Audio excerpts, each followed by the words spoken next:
The Nets could have rolled over. They could have packed it in. They could have given up down 28 points in the first half. They could have really just walked away from this one and had it be over. But oh no, Mikal Bridges steps up. The team steps up. They play this one like a playoff game, and they walk away with a victory in Boston. Going to talk about it all, but first, the theme music. You are Locked On Nets, your daily Brooklyn Nets podcast. Part of the Locked On Podcast Network, your team every day.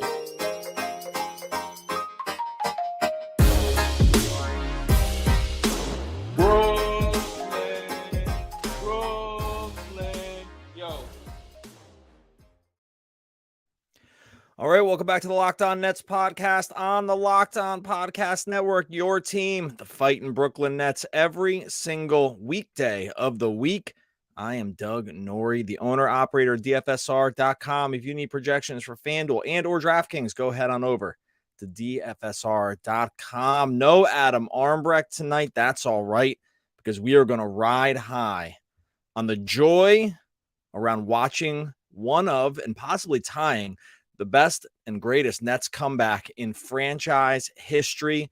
They upend the Boston Celtics 115-105 in a game that if you're watching this one, you probably hit your absolute lowest point sometime around the middle of the second quarter as a Nets fan. That is the way things were shaping up. And it really looked like all the things that you could have thought were wrong with this team, right? I mean, we'll go through all of them, but just to skip ahead, at that point in this first half, you're going against Boston, a team that they have not been able to beat over the last couple seasons. They're down 28 points. They look as bad as humanly possible that you can look at on an NBA basketball court for many minutes straight. We're coming off multiple blowouts over the last 5 games. And you're really thinking to yourself, what's happening with this team? This is a team with no direction. Adam and I have talked about it, at length over the last couple days, is like, what's happening with this team? Where is this team going? And if that was already creeping into your head about sort of franchise trajectory, franchise future, what's happening with these guys, I guarantee it, you hit your low point in that second quarter. I know I did. I'm tweeting into the abyss during that time thinking, oh, they're going to head to the lottery. They're going to spike the number 1 draft pick in Wembanyama, but oh no. The Nets used it all. They used our fan almost tears as bulletin board material, it would seem, and staged just an unbelievable comeback against the Boston Celtics. Not only is this a comeback that would have just rang out just by 2 NBA teams, just any 2 teams at any given night. You're down 28 points in the second quarter. Most times it gets packed it in. Just take any 2 random teams and have someone come back from that number, and you're thinking, wow, I really just saw something. Now you take a Nets team who, like I said, who in the short-term history of what's happened with this squad, the Celtics have seemed to just have every answer for what the Nets have thrown out there. Smoked them a few weeks ago. Obviously, we're coming off the sweep from last year, and it just seemed like this was going to be almost no hope.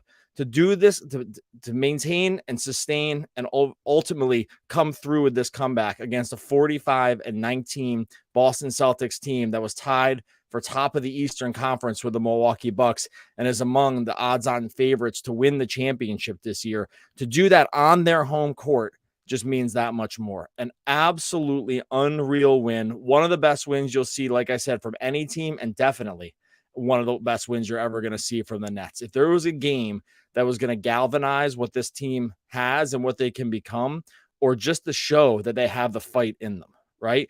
We were starting to get concerned. Hey, does this team even have the fight in them, right? Are they going to make this competitive down the stretch? Are they just going to roll over for the rest of this season?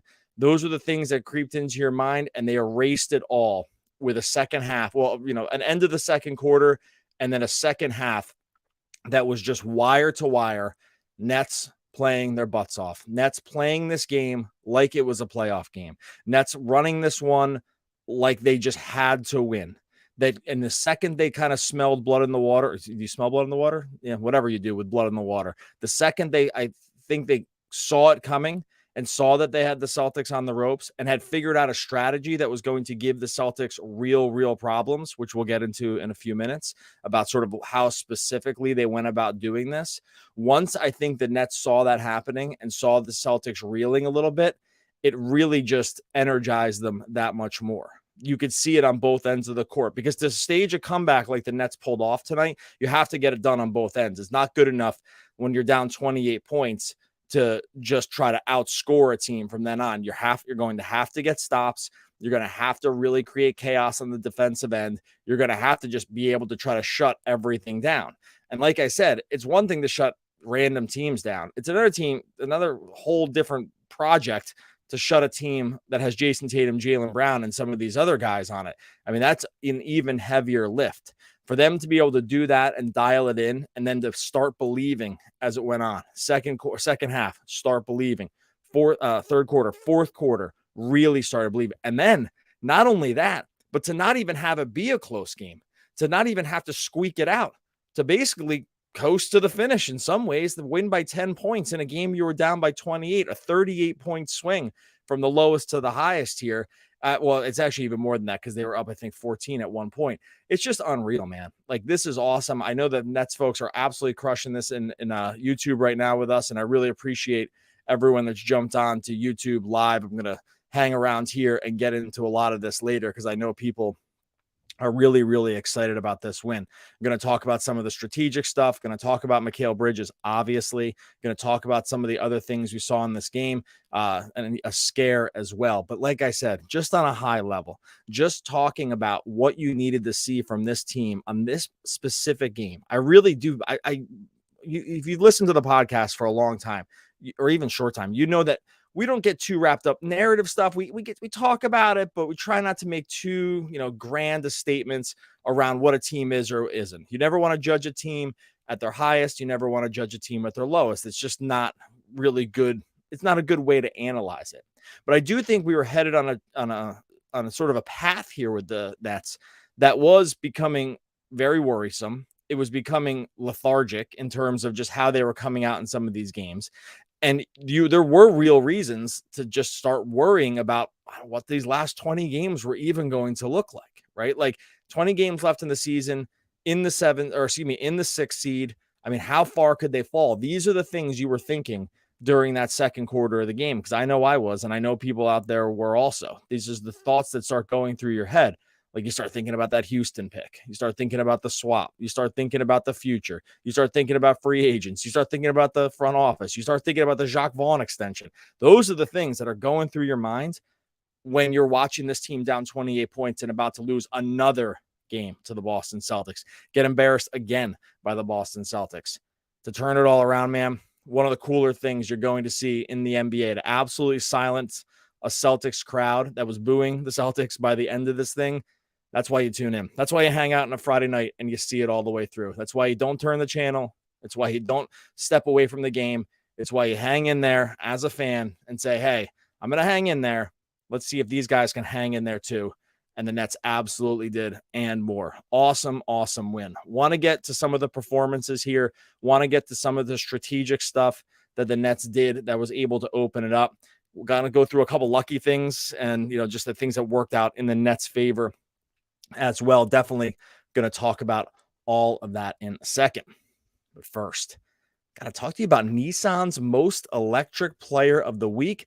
It's brought to you by the all-new, all-electric 2023 Nissan Ariya. This one's easy. Mikal Bridges, baby. 38 points in this game, 13 for 22 from the field, 10 rebounds, plus 8 big shots, does everything on both ends of the court that you want to see. It's everything that embodies what's going on here with the Ariya Electric. It's brilliantly fierce, fiercely elegant, stunningly powerful. Even more is what describes what Mikal Bridges put on tonight. The 2023 Nissan Ariya packs pin to your seat power and premium intelligence all in one EV. The all-new, all-electric 2023 Ariya, the EV for people who love to drive. Shop now at nissanusa.com.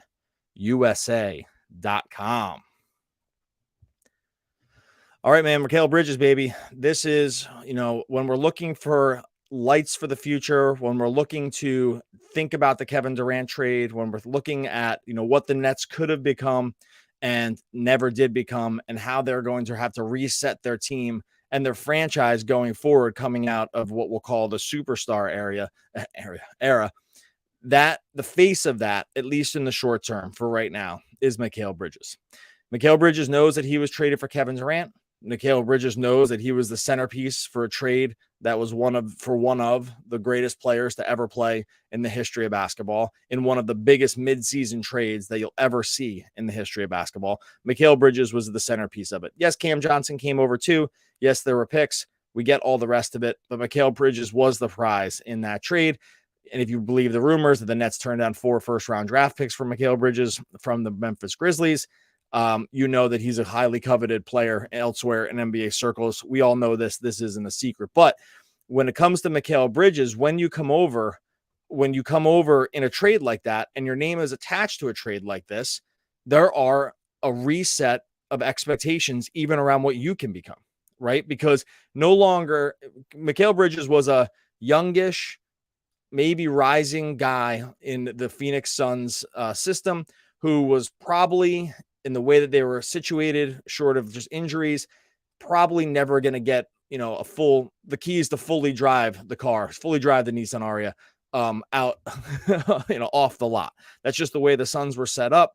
Bridges knew that. He was a role player that took the most of opportunities when they were presented to him. But for the most part, it was going to be difficult for him to rise to true superstar status in that system, just because of the way the Suns were set up. So when he comes over in the trade for Durant, is a certain level of expectation.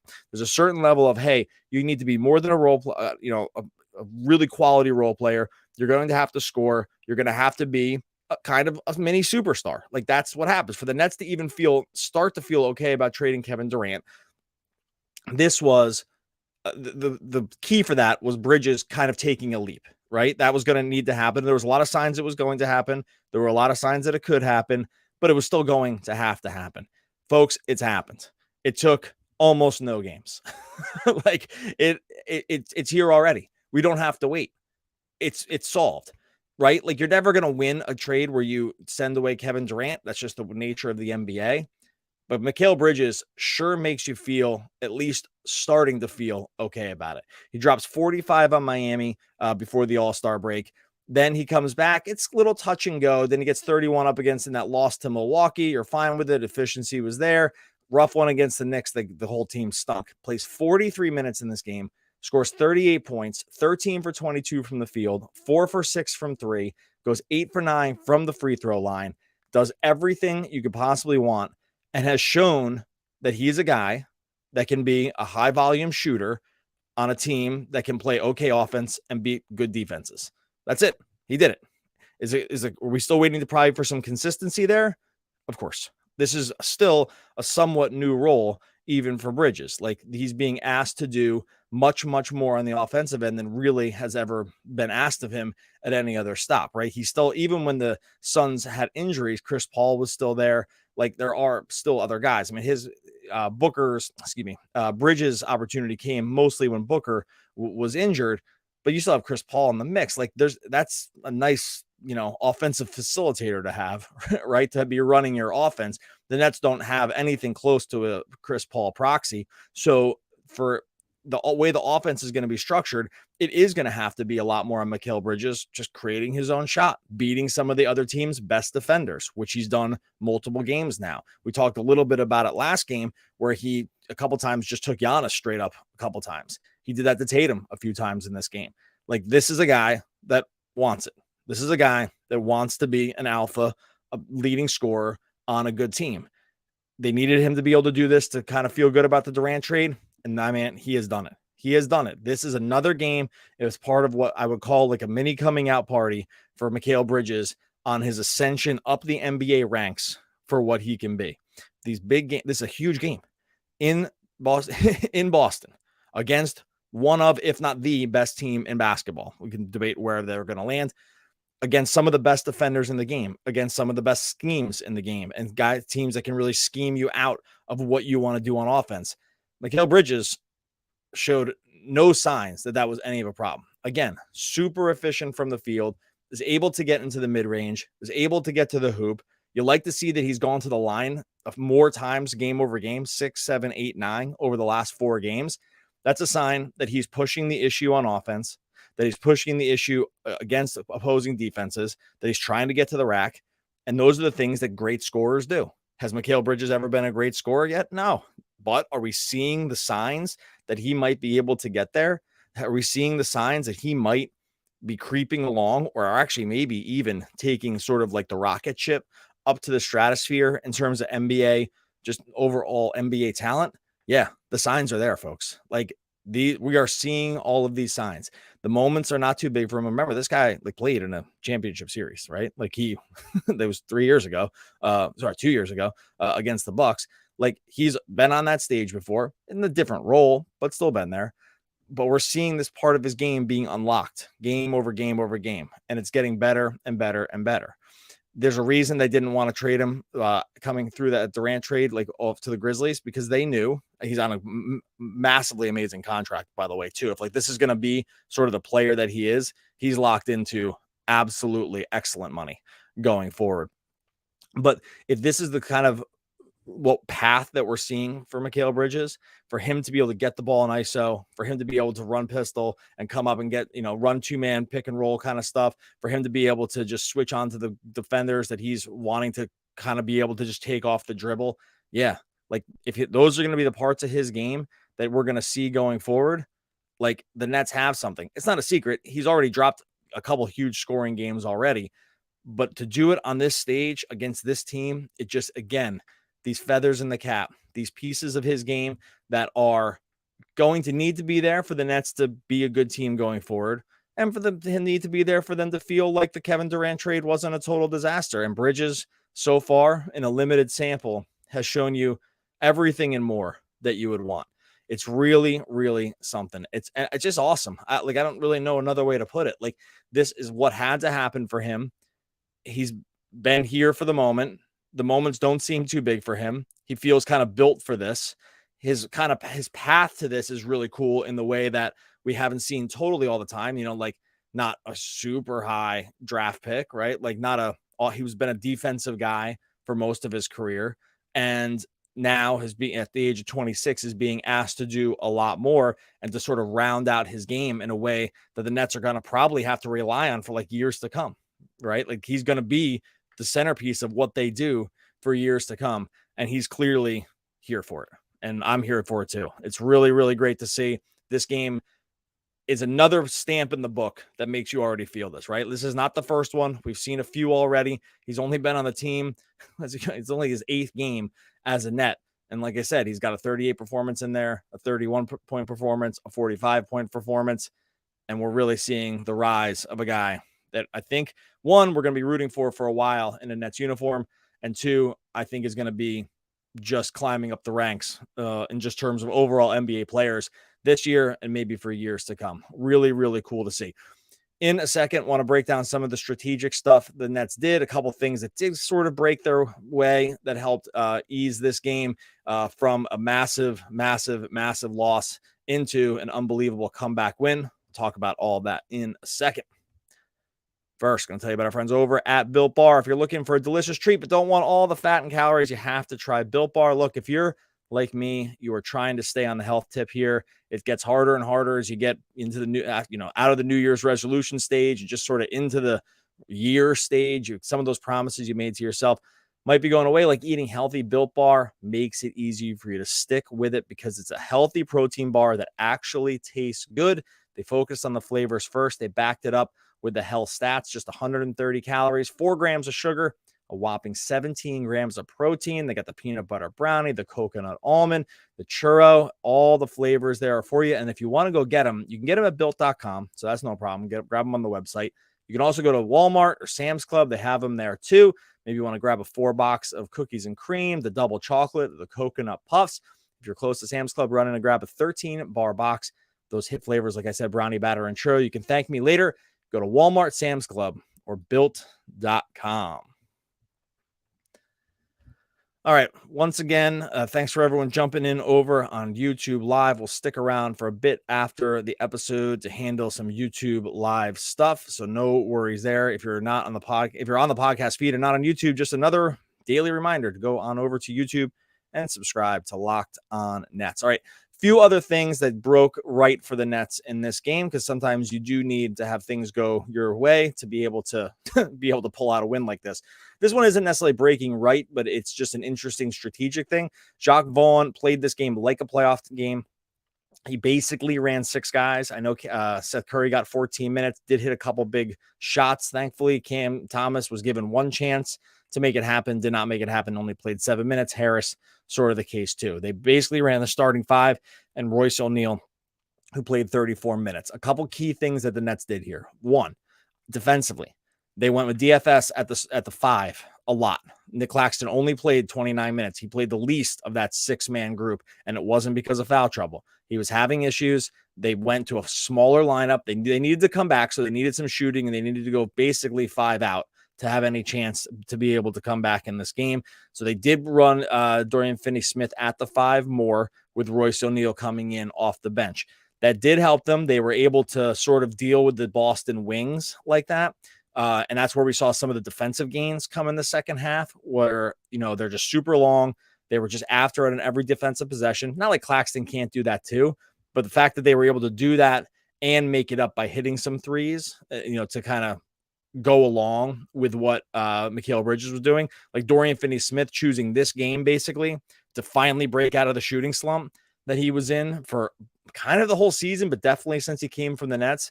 Him staying on the court as the 5 and then hitting 5 of 11 from 3 was a huge key to this game. Frankly, it might have been like the second most important thing that happened in this game besides the Bridges game. Like DFS, because a lot of defenses are going to mostly leave him open, right? They know how he's been shooting. If he's going to be able to knock those threes down and be able to stay on as a small ball 5, like that is going to cause real issues for their team. That combined with the fact that the Celtics lost Robert Williams in this game. He pulled up lame with a hamstring. You could see it. It was on a defensive possession in the third quarter. He knew it right away. He grabbed his left hammy and walked basically right to the locker room. Robert Williams is the kind of guy that really is going to give the Nets problems like this, just with his size. He's really, really good on defense. Them losing him, and he can switch on defense too into some of the smaller guards. Them losing him meant that they had to go a little bit smaller, and they ran Al Horford out there. And this gets into my next strategic thing, is that they ran Al Horford out there. And if you were watching, I think JJ Redick might have mentioned this on the broadcast, but it was so obvious. This had happened about 10 times or so on possessions leading into when it was even mentioned, and it was becoming very obvious that when the Celtics were in their core 5-man group, they were finding the Horford defensive assignment and getting a guard switched onto him like right away. It's why you saw Dinwiddie going against Horford a lot. They were just trying to find Horford as the weak link in that, as maybe a little too slow to deal with guys off the dribble. They were running JJ called it pick and roll, but it wasn't. It was just kind of like pick and switch and just face up a defender on Horford.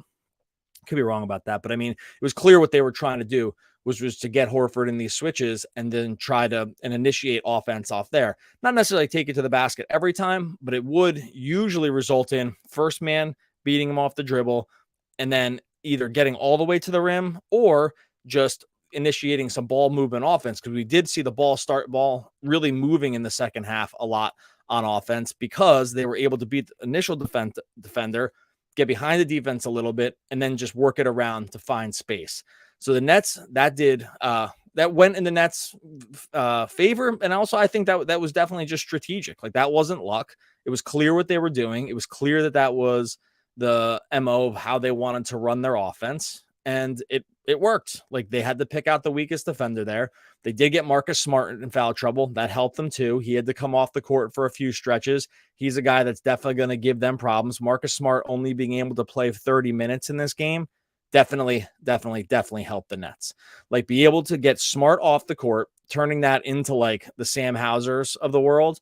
And Grant Williams played 17 minutes. And Derek White, he played 24. There was no Brogdon in this game. But losing Smart in this game, who's going to give some of these guys real problems on the ball, that definitely helped the Nets as well. And Smart picked those fouls up like lightning fast. He had no fouls in the first half and then had 4 before you blinked an eye in the second half. So a few things kind of broke right for the Nets, a few things that they strategically just did that really helped them as well. So I like that. There was one other thing, and I don't know who else did the collective gasp when Mikal Bridges went down on the drive in the third quarter, I think, and pulled up lame, and it looked like he had hurt his knee. And I don't know if you're like me, but I had hot flashes of, oh, come on. Like, this guy has played every game of his whole career. They made mention of this on the broadcast, but this has been talked about a lot. Like, this guy's never been hurt, right? Now, eventually guys are going to get hurt. It's just the nature of sports. But this guy had never been hurt. And now they're in the middle of this comeback, and Mikal Bridges, for the first time in his career, is going to get hurt. He limped off the court. It looked like he was limping right into the locker room. And I was like, oh my God, are you kidding me with this? Like, they're going to not only maybe lose the game, but they're going to lose Bridges here. And the guy's never missed a game in his whole life. It seems like, going back to, like, I don't know, when he was in kindergarten or whatever, the dude's never missed a game, whatever the story is. I was like, this can't happen. Luckily, he checks back in at the 6'11" mark and he's good to go. But there was a moment there where I really thought to myself, oh, this is it. This is the moment. Like, of course, with the Nets, we're going to get this guy. He's going to be playing out of his mind, and he's going to bump his knee wrong on this drive, and that's going to be it. And he ended up not having it happen. And sometimes sometimes things look worse than they are, and guys are assessing, or he just knocked knees. I'm not exactly even sure what happened because he checked back in pretty quickly. But sometimes you just need other little things to break right. And the fact that Bridges wasn't hurt on that and was able to come back in, I think we're going to chalk that up to the basketball gods looking down on the Nets tonight and saying, hey, this is going to be your night, boys. You're going to pull this one off. Keep fighting, keep playing hard, and you're going to end up taking down the Boston Celtics on their home court. And that is exactly what they did. I'm pumped. Great win. And one of the best wins you're going to see. So much so, and I said I would do this, my dad is a Celtics fan, and he loves me. I think he loves this. He definitely doesn't like the Nets.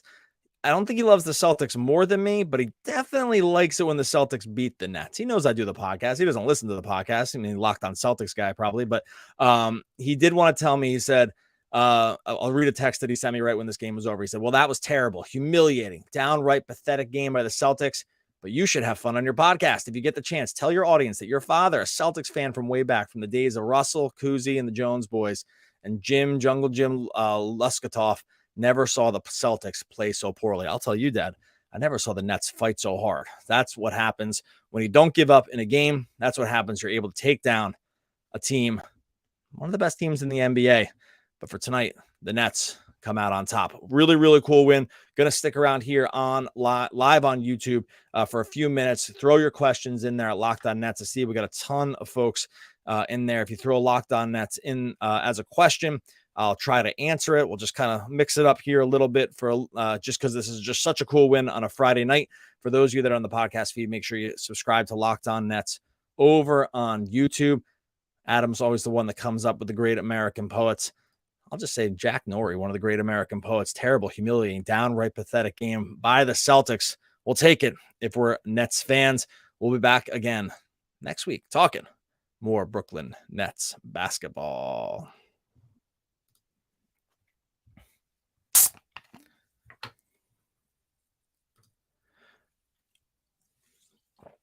All right, back on YouTube Live. Really appreciate everyone that jumped in. I can see people have been flying through the comments. Like I said, sometimes hard to keep track of the comments as we go. When you're rolling these things live on YouTube, a lot of moving parts when it comes to pontificating about your favorite team in the NBA. I'll close out my notes here and jump in and grab a couple questions. I had start a couple. Oh, yeah, this one. Get me that Mission Burrito. That's right. Go visit our friends over at Brooklyn Borough, 922 Fulton Street. Say that you're Locked On Nets fans. You're going to get a free baby burrito with a Mission Burrito. So good job, Andrew Roca. Go over there to our friends over at Brooklyn Borough, the best Mexican Cali joint in Brooklyn. Point stop. All right, so got that one covered. Let's go through some of these. If you have some, I'm gonna star a couple because a couple of these trend a little negative. And so I don't want to do that. I'll save the negative ones I will mention Ben Simmons here again in a moment. Oh, yeah, I should have said this one. Shoot. All right, so this I didn't see this in time. Sorry, Habla. Winning really does cure everything. Adam Marmbrecht, one of the great American poets. This is not Adam's burner here. This is just Habla. Guy's been in the mixing it up here. It really does, man. I will tell you, these games, if you're a fan, we're fans of the team, right? Like this, you can't get out and talk about a team every single day for like hours and hours and hours. I mean, hundreds and thousands of hours a year, and not be a fan of the team. And so sometimes it is hard to not get caught up in the wild emotional ups and downs swings of a team. And again, like evaluate a team on its lowest and evaluate a team on its highest. Like it's just what we do as fans. Like that just makes sense. Sometimes you're able to step away, see the bigger picture. But I will say that's often pretty difficult. And so in the first half, I'm going to say right now, you can all thank me for this win. The reason is at about right around when they were down like 25 points, I sent a tweet out. I'm just going to read it. I rarely do this, but I thought it was just really apropos for what was happening here. Yeah, so I said prediction: the Nets lose. I was joking, obviously here, but the Nets lose their next 20 games. They get into the lottery. They spike the number one pick at 1% odds. Watch Houston draft Wembanyama, and that's the only way that this thing is going to end. I was really just kidding around because like that is really how it felt in the moment. It felt like just this team was just like, oh my God, we're doing this again. They're going to get smoked. It's a Friday night. I was like, I'm jump on the podcast and talk about them losing by 30. I was like, no, the second I sent that tweet out, I don't think they outscored them by like literally like 38 points from that point on, because that was essentially like the minute they started the comeback, and then they never looked back. So everyone can thank me for that one.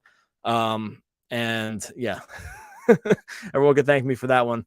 Because whenever I seem to tweet out stuff like that, it basically goes the opposite. So that you are all welcome for that one. All right, let me get a couple of these ones up here because we got some good ones. Hold on one second. Yeah, there's some good stuff here. Sorry, I know I'm pausing for 1 second. I'm just starring a few of these comments because I'm going to call them up one by one. This is not great pod, but that's okay. That's why we do it live on YouTube. Okay. Okay, first one. Where's Adam? Is he attending a Knick game? No, Adam had stuff to do tonight. He was doing some Giant stuff tonight, some draft stuff, and he had some family stuff. So, and you actually, because we're off the podcast now, go if you're a Devils fan. Adam just started a Devils podcast, Puck Luck. So Devils Puck Luck. So go make sure you listen to that. He had some other priorities to do tonight. It's all right. That's why we're a team, baby. Best team in the business. Making sure one guy goes down, the next guy is ready to step up. Yeah, this one. Okay, time to give Royce's props. Yeah, I kind of mentioned this a little bit in passing, but I ended up focusing more on Dorian Finney-Smith just because, but I mentioned that like the move was to bring in Royce ONeill and then play him at the 4 and Dorian Finney-Smith at the 5. And then I ended up just kind of like talking more about DFS than I did about ONeill, except that like that Royce ONeill was the other part of why this system worked, right? Because he was able to get in. Celtics are a good matchup for him to do this, especially when they don't have Robert Williams, because they're going to run Horford at the 5, and then they're going to go kind of small and wingy with Tatum and Brown, Marcus Smart when he's on the court, Grant Williams, who you're not too worried about, like except for if he's alone in the corner shooting threes. So Royce in that kind of setup actually ends up being a good matchup, especially for what they want to do switching. So yeah, my bad for not mentioning him. I mostly focused on DFS because he hit so many big threes. And like I said at the time, and I thought that was just sort of more front of mind about how they did it. But yeah, Royce ONeill plus 14 in this game, played his butt off, was as much a part of that defensive piece as anybody else, because again, it allowed Dorian Finney-Smith to play the 5 and for them to go small to get that sort of chaotic defense going. So my bad for not mentioning him, but that's it's just the way it is.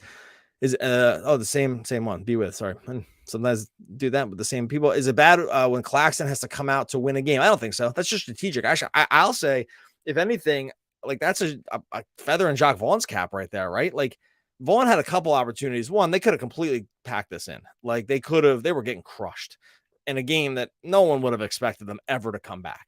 And Vaughn, sometimes you just have to do things because there's only so many things that can happen. He went away from Claxton a little bit. He bounced on Cam Thomas immediately. Like he was like, not happening. You're done. He was gone. And the second that they kind of started running that those lineups, that small ball lineup, like that is what sort of unlocked them to be able to do it and made it really hard for the Celtics on defense.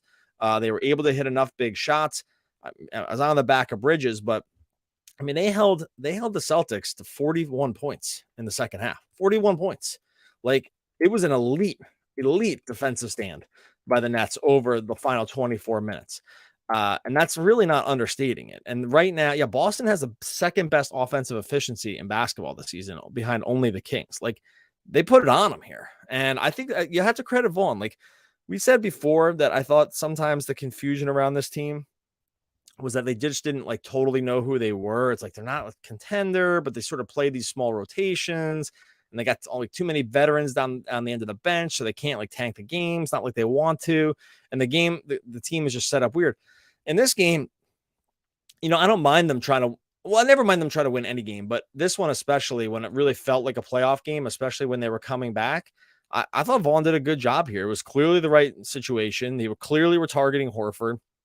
Like there were enough coaching things in here to be able to kind of put in Vaughn's pocket for this stuff. So good job by him. I don't think it's a problem with the Claxton not playing. I think the matchup, like at that point you just need shooters. They're coming back. I don't know. And then once it starts working, like why go away from it? No, Claxton's been amazing. I don't think that's a knock on Claxton at all. All right, let me roll through a couple of these. Is this version of the Nets a more difficult matchup for the Celtics? I mean, look, the Celtics are really good. Like I mentioned, there was a key things that kind of did work out for the Nets a little bit here. I mentioned the Time Lord thing. I mentioned the no Brogdon thing. Like that's a big thing. Like Brogdon's leading. I think he's the favorite for Sixth Man of the Year right now. He's like almost definitely going to win unless the injury is an issue and he can't come back for these last 20 games. Even then, he might still win. So like they lost a huge piece off the bench with scoring. Smart getting in foul trouble was a huge problem for them. So the Nets did have some things going wrong for them. I have said from the beginning that I thought that this current Nets team was going to be a real problem for wing heavy teams. Like if your team relies primarily on your big wings, right? Like your sort of elite wings that aren't amazing, like creators, but are also like superstars, that I thought this Nets team would match up with teams like that really well. They're always going to struggle with guys with a ton of size, I think, and they're probably going to suffer from point of attack on the point of attack a little bit because Dinwiddie, while fine, is not an elite POA defender. But teams that are super wing heavy, they do line up really well with because the Nets have like elite defensive wing defenders. And so, yeah, I do think they give them problems. Look, if they went to a 4-game series with the Celtics and they're healthy, what are the realistic chances for the Nets? They probably get swept. I think that's not really that hot of a take. Like I think if these two teams just line up for 4 games with it all on the line, I think the Nets probably get swept.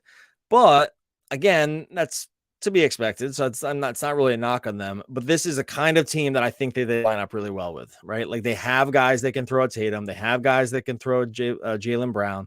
And at that point, like if, like I said, Robert Williams is going to play, like I think the Nets won the offensive, the boards in this one, did they? They were winning at one point. Yeah. The Nets out rebounded on the offensive glass 13-9. I mean, like 5 of them were basically on one possession in the fourth quarter, where just getting tipped around and tipped around and tipped around. I think they really honestly had like 4 offensive rebounds on that one possession. But besides that, they never win the offensive rebound in the game.